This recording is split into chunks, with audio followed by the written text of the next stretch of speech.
श्री स्वामी समर्थ. स्वामी म्हणतात, बाळा, दुसऱ्याच्या मनामध्ये आपल्याविषयी काय भावना आहेत याचा विचार करायचा नाही. आपण जर याचा विचार करत बसलो तर आपल्या आयुष्यात कधीच सुख येणार नाही. आपण आयुष्यात कधीच सुखी होणार नाही. माणूस वरवरती जसे असतात तसेच ते आतून नसतात.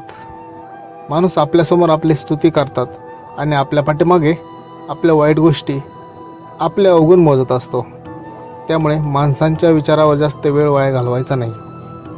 आपल्या मनाला जे योग्य वाटते ते आपण करायचे.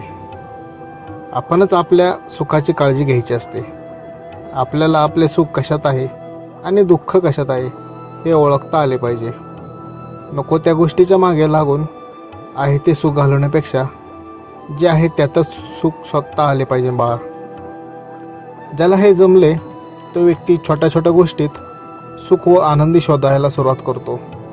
त्या व्यक्तीला दुसऱ्या कशाचीच गरज पडत नाही.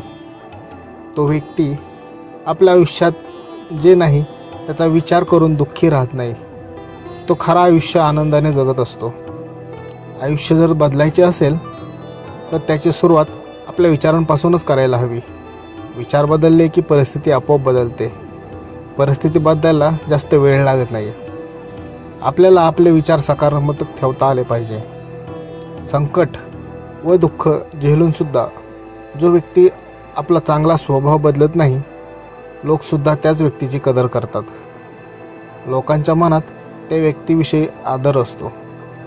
आपले मन हे खूप चंचल आहे बाळा, त्याला स्थिर व्हायला शिका.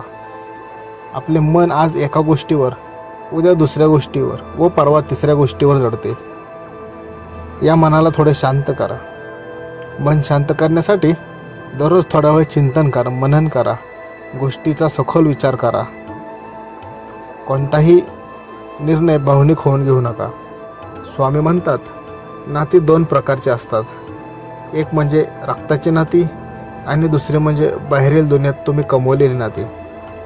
तुमच्या संकटाच्या काळात जे नातं तुमच्या मदतीला सदैव तत्परतेने धावून येतात तेच खरी नाते असतात. दुःखात जे भक्कमपणे उभे राहतात तीच खरी नाते असतात. लक्षात ठेव, नाती बनवायला शिक. कारण संकटाच्या काळात रक्ताची नाती एक वेळ तुमची साथ सोडून देतील, पण तुम्ही तयार केलेली नाती कधीच तुमची साथ सोडणार नाहीत. त्यामुळे आयुष्यात नाती कमवायला शिका. लक्षात ठेवा, तुमच्या जिवंतपणे तुमच्या सोबत असणाऱ्या गर्दीपेक्षा तुम्ही जेव्हा मरण पावता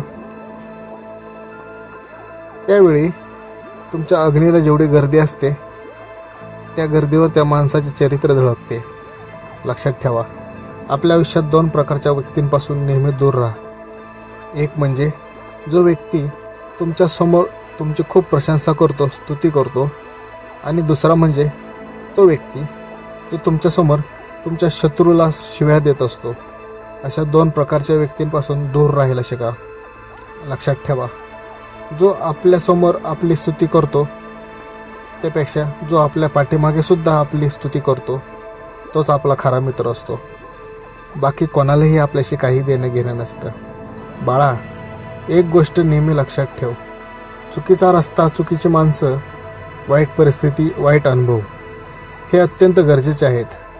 कारण यांच्यामुळेच आपल्याला कळते की आपल्यासाठी नक्की काय आणि कोण योग्य आहे. श्री स्वामी समर्थ.